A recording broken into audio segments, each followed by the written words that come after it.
Hello everyone, मैं नेहा साहनी लेकर आई हूँ यूनिट 2 प्रिंसिपल ऑफ मैनेजमेंट की सेकंड वीडियो। लास्ट वीडियो में हमने 3 प्रिंसिपल्स करे थे और फेओल की हिस्ट्री के बारे में जाना था। आज हम पढ़ते हैं हमारा 4th प्रिंसिपल, जिसका नाम है unity of command. Unity of command principle में फेओल क्या कहते हैं? फेओल का ये कहना है इस प्रिंसिपल के अकॉर्डिंग, ईच सबऑर्डिनेट, सपोज एक ऑर्गेनाइजेशन है और उस ऑर्गेनाइजेशन में 2 सबऑर्डिनेट हैं, ठीक है, ये सबऑर्डिनेट 1, ये सबऑर्डिनेट 2, और इनके ऊपर 2 मैनेजर हैं, मैनेजर 1 और मैनेजर 2। अब इस मैनेजर 1 ने इस सबऑर्डिनेट 1 को एक वर्क दिया, सबऑर्डिनेट 2 को वर्क दिया। उसी तरह सेकंड मैनेजर ने भी सबऑर्डिनेट 1 को वर्क दिया और सबऑर्डिनेट 2 को भी वर्क दिया। अब कंफ्यूजन की सिचुएशन क्या हुई कि एक सबऑर्डिनेट को 2 मैनेजर से, मैनेजर 1 और मैनेजर 2 से ऑर्डर्स मिल रहे हैं। तो सबऑर्डिनेट 1 क्या हो गया? कंफ्यूज हो गया कि पहले मैनेजर 1 की बात को फॉलो करे, उसकी इंस्ट्रक्शन फॉलो करे, या मैनेजर 2 की प्रिंसिपल वो इंस्ट्रक्शंस को फॉलो करे। तो इसीलिए फेओल का क्या कहना है कि एक ऑर्गेनाइजेशन में each subordinate should receive order from only 1 person, यानी कि ईच सबऑर्डिनेट क्या है? शुड रिसीव्ड ऑर्डर किससे मिलने चाहिए? 1 सुपीरियर से मिलने चाहिए, ताकि इससे क्या होगा? नो कंफ्यूज सिचुएशन, कोई कंफ्यूज सिचुएशन नहीं होगी ऑर्गेनाइजेशन में, और इजी टू फिक्स, अकाउंटेबिलिटी जो है हम आसानी से फिक्स कर सकते हैं, ठीक है, बेटर परफॉर्मेंस हो सकती है, और काम प्रॉपर टाइम पे भी हो सकता है। तो इस प्रिंसिपल में, यूनिटी ऑफ कमांड में फेओल का क्या कहना है कि each subordinate should receive order from 1 superior, एक सुपीरियर के लिए ऑर्डर मिलना चाहिए ताकि कोई कंफ्यूज सिचुएशन ना हो, अकाउंटेबिलिटी फिक्स करनी आसान हो जाए, और ऑर्गेनाइजेशन में बेटर परफॉर्मेंस हो जाए, किसकी? सबऑर्डिनेट्स की और सुपीरियर की भी, सबऑर्डिनेट की भी और सुपीरियर की भी। अब एक और एग्जाम्पल हम यहां पर लेते हैं। एक ऑर्गेनाइजेशन में एक मार्केटिंग मैनेजर है और दूसरा क्या है? फाइनेंस मैनेजर, ठीक है, 2 मैनेजर हैं। एक मार्केटिंग मैनेजर ने अपने सबऑर्डिनेट्स को कहा कि आपको 10% डिस्काउंट देना है सारे कस्टमर को, ठीक है। फाइनेंस मैनेजर ने ये बोला कि आपको 5% से ज्यादा डिस्काउंट नहीं देना, ठीक है। अब सबऑर्डिनेट तो कंफ्यूज हो गया, अगर वो इसकी बात मानता है तो इसके ऑर्डर फॉलो नहीं कर रहा है, अगर इसकी मानता तो इसको फॉलो नहीं करना है। तो इस सिचुएशन को दूर करने के लिए फेओल का क्या कहना है? हर सबऑर्डिनेट को जो वर्क मिले वो एक सुपीरियर से ही मिलना चाहिए। ये तो हर सारे हम पॉजिटिव इफेक्ट्स में लिख सकते हैं। अब इससे नेगेटिव इंपैक्ट क्या पड़ेगा? नेगेटिव सबसे वही सिचुएशन, क्रिएट कंफ्यूजन, क्योंकि वर्कर कंफ्यूज हो गया। दूसरा क्या हो गया? डिफिकल्ट हो गया, किसके लिए? सुपीरियर के लिए डिफिकल्ट हो गया टू फिक्स रिस्पॉन्सिबिलिटी। और तीसरा, अगर वो उसकी बात को सबऑर्डिनेट नहीं मानता है तो ऑर्गेनाइजेशन में लैक ऑफ डिसिप्लिन हो गया, ठीक है। अब हम पढ़ते हैं हमारा 5th प्रिंसिपल। 5th प्रिंसिपल है हमारा यूनिटी ऑफ डायरेक्शन, यानी कि यूनिटी किसमें होनी चाहिए? डायरेक्शन में। डायरेक्शन का मतलब क्या होता है? किसी को दिशा दिखाना, किसी को डायरेक्शन देना कि एक ऑर्गेनाइजेशन में सबऑर्डिनेट को कैसे कैसे काम करना है। तो यूनिटी ऑफ डायरेक्शन क्या कहता है कि इस प्रिंसिपल में फेओल का क्या कहना है? There should be 1 head for 1 plan, 1 head and 1 plan for group of activities. कि एक ऑर्गेनाइजेशन में बहुत सारी एक्टिविटीज हैं, उन एक्टिविटीज में हम ग्रुपिंग कर देते हैं, तो एक प्लान का एक ही हेड होना चाहिए, हैविंग सेम ऑब्जेक्टिव। अब इसको भी एक एग्जाम्पल से हम क्लियर करते हैं। एग्जाम्पल क्या है? एक ऑर्गेनाइजेशन है, उस ऑर्गेनाइजेशन में 2 प्रोडक्ट्स बन रहे हैं, एक बाइक बन रही है, एक कार बन रही है। अगर सपोज करो और एक प्रोडक्शन मैनेजर है, अब आपको पता है बहुत सारे डिपार्टमेंट्स होते हैं, प्रोडक्शन का है, परचेज का है, सेल्स का है, हम 3 लेके चलते हैं। अब ये तीनों डिपार्टमेंट को, अब 2 प्रोडक्ट बन रहे हैं, आपको पता है कि बाइक की प्रोडक्शन के लिए अलग सामान चाहिए, अलग सामान परचेज होगा, प्रोडक्शन के लिए अलग यूनिट बनेगी जहां पे अलग अलग मशीनें होंगी, अलग अलग तरीकों से काम होगा, और सेल के लिए भी रिप्रेजेंटेटिव क्या चाहिए, अलग अलग चाहिए। और उसी तरह सेम अगर हम कार की बात करें तो कार के पार्ट्स और बाइक के पार्ट्स में बहुत डिफरेंस होता है। तो अगर एक ही मैनेजर ये 2 प्रोडक्ट को देखेगा तो इससे क्या होगा, वो ओवरबर्डन हो जाएगा, वो पूरा कॉपरेट नहीं कर पाएगा, ठीक है, ऑब्जेक्टिव अचीव नहीं हो पाएगा, फोकस नहीं कर पाएगा। तो इसीलिए ऑर्गेनाइजेशन में हर हेड के लिए एक प्लान होना चाहिए, यानी कि बाइक के लिए प्रोडक्शन परचेज सेल अलग होना चाहिए, उसी तरह कार के लिए भी प्रोडक्शन मैनेजर, परचेज मैनेजर और सेल्स मैनेजर अलग अलग होने चाहिए। यानी कि each division should have own incharge, own plans, अपने प्लान्स अलग होने चाहिए, एंड ओन रिसोर्सेज, उसके रिसोर्सेज अलग होने चाहिए, ताकि वो फोकस एक ही के ऊपर अच्छे से कर सके। अब इसका पॉजिटिव क्या होगा और नेगेटिव क्या होगा। पॉजिटिव में क्या होगा, इंपॉर्टेंस मिलेगी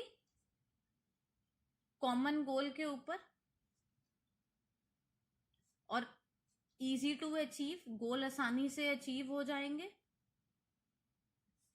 और यूनिटी ऑफ एक्शन होगा, ठीक है। और अगर ये चीजें नहीं करते हैं, हम यूनिटी ऑफ डायरेक्शन को फॉलो नहीं करते हैं, तो क्या होगा, अननेसेसरी डुप्लीकेशन, और सेकंड हमारा लैक ऑफ कोऑर्डिनेशन, ठीक है। तो ये था हमारा 5th प्रिंसिपल, यूनिटी ऑफ। अब हमारा 6th प्रिंसिपल आता है, subordination of individual interest to general interest. इस प्रिंसिपल में फ्योल ने क्या कहा था कि जब हम एक ऑर्गेनाइजेशन में होते हैं तो हमें पूरी ऑर्गेनाइजेशन के बारे में सोचना चाहिए, ना कि किसी भी इंडिविजुअल को या किसी भी एम्प्लॉय को अपने बारे में सोचना चाहिए। देखो क्या कह रहा है इस प्रिंसिपल में, कि जो इंटरेस्ट है ऑर्गेनाइजेशन में, इंटरेस्ट ऑफ द ऑर्गेनाइजेशन के बारे में सोचना चाहिए as a whole, must prevail over the interest of the individual और एम्प्लॉय। यानी कि अपने फायदे के बारे में नहीं सोचना चाहिए, बल्कि पूरी ऑर्गेनाइजेशन के फायदे में सोचना चाहिए, फायदे के बारे में सोचना चाहिए। अब एक एग्जाम्पल से समझते हैं। एक ऑर्गेनाइजेशन में एक फादर है और एक सन है। एक फादर है, ठीक है, उस ऑर्गेनाइजेशन में वो परचेज मैनेजर है, ठीक है। अब सारी ड्यूटी इसी की है, इसके फादर की, परचेज करने की रॉ मटेरियल। अब इसी का बेटा जो है वो सेम गुड का सप्लायर है मार्केट में, जो सेम रॉ मटेरियल ऑर्गेनाइजेशन में चाहिए। अब लेकिन ये जो पर्सन है, हम इसका नाम ए दे देते हैं, ये पर्सन क्या करता है, इस जो रेट पे ये सेल करता है वो रेट क्या है, बहुत ज्यादा, यानी कि प्राइस बहुत ज्यादा चार्ज करता है। अब इसके फादर ने अपना फायदा सोचने के चक्कर में कि मेरे बेटे की शॉप से सामान आएगा तो इनडायरेक्टली फायदा इसी का हो रहा है, तो सामान इसने ऑर्गेनाइजेशन में यहां से मंगा लिया। अब यहां से ऑर्गेनाइजेशन में सामान गया, फायदा किसका हुआ, सिर्फ एक इंडिविजुअल पर्सन का, एक इंडिविजुअल सबऑर्डिनेट का कह सकते हैं, एक इंडिविजुअल एम्प्लॉय का फायदा हुआ। और नुकसान किसका हुआ, नुकसान हुआ पूरी ऑर्गेनाइजेशन को। क्यों, क्योंकि ऑर्गेनाइजेशन को ज्यादा प्राइस पे करना पड़ा कस्टमर से भी, फिर उसके बाद क्या है, कॉस्ट ऑफ प्रोडक्शन इंक्रीज हो गई, ठीक है, और प्रॉफिट में भी जो वर्कर्स को मिला वो कम मिला। तो यानी कि ऑर्गेनाइजेशन के अगर हम बात कर रहे हैं तो किसी को भी पर्सन को ऑर्गेनाइजेशन में अपनी पावर का मिसयूज नहीं करना चाहिए अपने बेनिफिट के लिए, बजाय जनरल इंटरेस्ट का वो नहीं सोच रहा है, अपने फायदे के बारे में नहीं सोचना चाहिए, उसे बाकी ऑर्गेनाइजेशन में वर्कर्स के बारे में सोचना चाहिए। अब आते हैं उसके एडवांटेजेस और डिसएडवांटेज। एडवांटेज क्या होगा कि अगर वो इंडिविजुअल इंटरेस्ट के बारे में ना सोच के जनरल इंटरेस्ट के बारे में सोच रहा है तो इजी टू अचीव गोल आसानी से अचीव हो जाएगा ऑर्गेनाइजेशन का। और दूसरा क्या है, कोऑर्डिनेशन बना रहेगा किसमें, एक और इंडिविजुअल में। कोऑर्डिनेशन किसमें बना रहेगा, between individual and organisation objective में। और अगर इनको फॉलो नहीं करता है तो difficult to achieve goal achieve करने में डिफिकल्टी होगी, डिफिकल्टी टू अचीव गोल। और दूसरा लैक ऑफ कोऑर्डिनेशन। अब इसके बाद पढ़ते हैं हम हमारा 7th प्रिंसिपल, और 7th प्रिंसिपल का नाम है हमारा remuneration of employees. Remuneration of employees का क्या मतलब है, यहां पर वो क्या कह रहा है, इस ऑर्गेनाइजेशन में क्या होना चाहिए, किसी भी ऑर्गेनाइजेशन में इस प्रिंसिपल के अकॉर्डिंग फ्योल ये कहता है कि रेम्यूनरेशन क्या होना चाहिए, जस्ट एंड फेयर, बिल्कुल फेयर होना चाहिए। किसके लिए, सबके लिए। ऑर्गेनाइजेशन में जो जितना काम कर रहा है उसके अकॉर्डिंग उसको रेम्यूनरेशन मिलना चाहिए, उसके अकॉर्डिंग उसको वेजेस मिलने चाहिए, ताकि वो अपना स्टैंडर्ड ऑफ लिविंग अच्छे से अचीव कर सके। तो इसलिए अकॉर्डिंग टू इस प्रिंसिपल में क्या है, overall pay and compensation should be fair for both employees and organisation. यानी कि अगर अब यहाँ पर इससे क्या होगा, ऑर्गेनाइजेशन का एटमॉस्फेयर अच्छा बना रहेगा, गुड एटमॉस्फेयर होगा कि अगर सबको प्रॉपर सैलरी मिल रही है तो एम्प्लॉयज भी क्या होंगे, सेटिस्फाई होंगे, और रिलेशन क्या होंगे, सुपीरियर एंड सबऑर्डिनेट में बहुत अच्छे होंगे, गुड होंगे, क्योंकि दोनों ही सेटिस्फाई है, मैनेजमेंट भी सेटिस्फाई है और वर्कर्स भी सेटिस्फाई है। तो यानी कि एक अगर कंपनी को प्रॉफिट ज्यादा हो रहा है तो कंपनी क्या करेगी, एम्प्लॉयज को उसके अकॉर्डिंग उनको बोनस दे देगी, तो वो सेटिस्फाई हो जाएंगे। अब इसके एडवांटेजेस और डिसएडवांटेजेस। एडवांटेजेस क्या होंगे, अगर रेम्यूनरेशन सही मिलेगा तो हाई लेवल ऑफ मोटिवेशन, ठीक है, और अगर नहीं होगा तो लैक ऑफ मोटिवेशन हो जाएगा। उसी तरह अगर फॉलो करता है तो रिलेशन क्या होंगे, कॉर्डियल रिलेशन होंगे, और अगर नहीं फॉलो करता है तो अनहेल्दी रिलेशन होंगे, सुपीरियर और सबऑर्डिनेट में, ठीक है। उसके बाद हम चलते हैं हमारे नेक्स्ट प्रिंसिपल पे। नेक्स्ट प्रिंसिपल क्या है, सेंट्रलाइजेशन एंड डिसेंट्रलाइजेशन। सेंट्रलाइजेशन का मतलब क्या होता है कि सेंट्रलाइजेशन का मतलब जहां पे डिसीजन मेकिंग अथॉरिटी जो होती है सिर्फ एक ही पर्सन के पास होती है, ठीक है, एक ही पर्सन होता है अथॉरिटी के ऊपर, एक कंसंट्रेशन डिसीजन मेकिंग अथॉरिटी का होता है।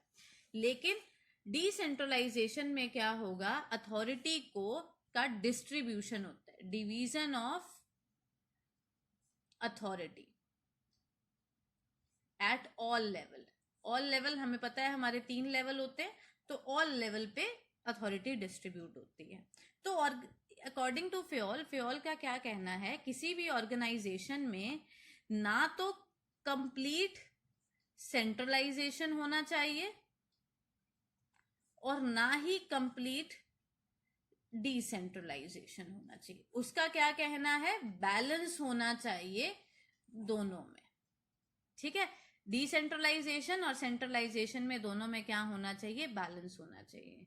तो यानी कि और सेंट्रलाइजेशन और डिसेंट्रलाइजेशन कुछ फैक्टर्स पे डिपेंड करते हैं। वो फैक्टर्स कैसे हैं, ये किसके ऊपर डिपेंड करते हैं, कुछ फैक्टर्स पे, डिपेंड ऑन सम फैक्टर्स। अब वो फैक्टर कौन से हैं, जैसे सबसे पहला हम कह सकते हैं सबऑर्डिनेट की एबिलिटी। अगर सबऑर्डिनेट एबल हैं तो क्या है, डिसेंट्रलाइजेशन भी फॉलो हो सकता है क्योंकि सबके साथ डिस्कशन हो सकता है। दूसरा, experience of superior. Third, organisation का साइज। तो ये बड़े सारे फैक्टर्स और भी हैं कि इसके अकॉर्डिंग ऑर्गेनाइजेशन क्या करती है, सेंट्रलाइजेशन और डिसेंट्रलाइजेशन करती है। जैसे लार्ज ऑर्गेनाइजेशन में क्या होता है, ज्यादा डिसेंट्रलाइजेशन होता है स्मॉल ऑर्गेनाइजेशन के कंपैरिजन। अब इसमें एक और हम एग्जांपल ले सकते हैं, जैसे हमारे देश में पंचायत चलती, पंचायत होता है। पंचायत क्या है, पंचायत को पावर दी जाती है, उसकी डिसाइड करना है और फंड्स को स्पेंड करना है जितने गवर्नमेंट ने उसको दिए है। तो यानी कि नेशनल लेवल पे वो क्या कर दिया, डिसेंट्रलाइजेशन कर दिया, हर एरिया में पंचायत बना दी और उसके अंडर डाल दिया कि उसने अपने एरिया को मेंटेन करके रखना है। तो ये क्या हुआ, डिसेंट्रलाइजेशन। इसके बाद आते हैं इसके एडवांटेज और डिसएडवांटेज। इसके एडवांटेज क्या होगा, अगर हम इसको फॉलो करते हैं तो क्विक डिसीजन मेकिंग, डिक्रीज होगा वर्कलोड, और अगर फॉलो नहीं करते हैं तो स्लो डिसीजन मेकिंग, और यहां पे क्या होगा, इंक्रीज वर्कलोड। ठीक है, अब आते हैं हमारा 9th प्रिंसिपल, और 9th प्रिंसिपल है हमारा स्केलर चेन।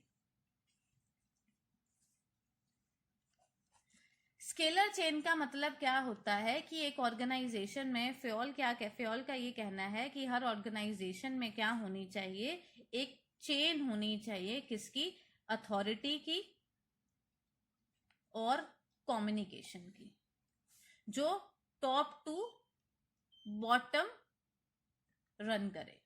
और हर मैनेजर को, कोई मैनेजर हो या सबऑर्डिनेट हो, मैनेजर और सबऑर्डिनेट इस चेन को क्या करें, फॉलो करें, उनका ये कहना है। अब ये चेन बनती कैसे है, ये इसका एक डायग्राम है, A B C D E F G।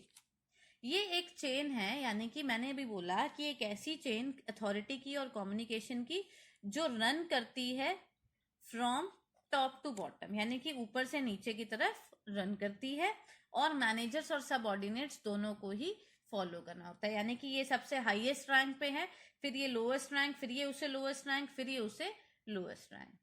तो ऑर्गेनाइजेशन में फ्योल का क्या कहना है कि एक ऑर्गेनाइजेशन में अगर कोई भी बात करनी है, कम्युनिकेशन करनी है, तो इस चेन के अकॉर्डिंग बात करनी चाहिए। सपोज डी को ए से कुछ बात करनी है, तो डी तो टॉप अथॉरिटी पे है और ये सबसे लोअर अथॉरिटी पे है, तो डी पहले कम्युनिकेट करेगा सी से, सी वो मैसेज कम्युनिकेट करेगा बी को, और बी कम्युनिकेट करेगा ए को।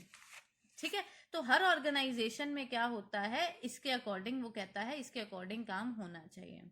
लेकिन फ्योल ने क्या कहा है कि कई बार क्या होता है, ऑर्गेनाइजेशन में कोई इमरजेंसी सिचुएशन आ जाती है, और उस इमरजेंसी सिचुएशन में हमें डिसीजन लेना पड़ता है, और उसमें क्या है, सपोज एफ को डी से बात करनी है, ठीक है, एफ को इससे बात करनी है, तो लेकिन वो डायरेक्ट तो बात कर नहीं सकता, पूरा ये फ्लो चलेगा ऐसे। तो उस सिचुएशन में एक गैंग प्लैंक होता है, यानी कि जैसे ये डी पर्सन और ये जी पर्सन सेम रैंक पे हैं, तो ये दोनों आपस में बात कर सकते हैं किसी इमरजेंसी सिचुएशन में। अब डी ने जी को वो मैसेज कम्युनिकेट करा और जी ने एफ को कम्युनिकेट करके, तो डिसीजन लेने में आसानी हो गई। तो gang plank is possible for employ सिर्फ इक्वल रैंक के लिए, सेम लेवल के लिए। तो डायरेक्टली डी एफ के साथ कम्युनिकेट नहीं कर सकता, वो पहले अपने सेम रैंक, इक्वल रैंक वाले से बातचीत करेगा, उसको मैसेज देगा और उसके बाद आगे फॉर्मेट चलेगा। अब उसके बाद आते हैं इसके एडवांटेज और डिसएडवांटेज। अगर स्केलर चेन फॉलो करते हैं तो ऑर्डरली एंड स्मूथ फ्लो होगा इंफॉर्मेशन का,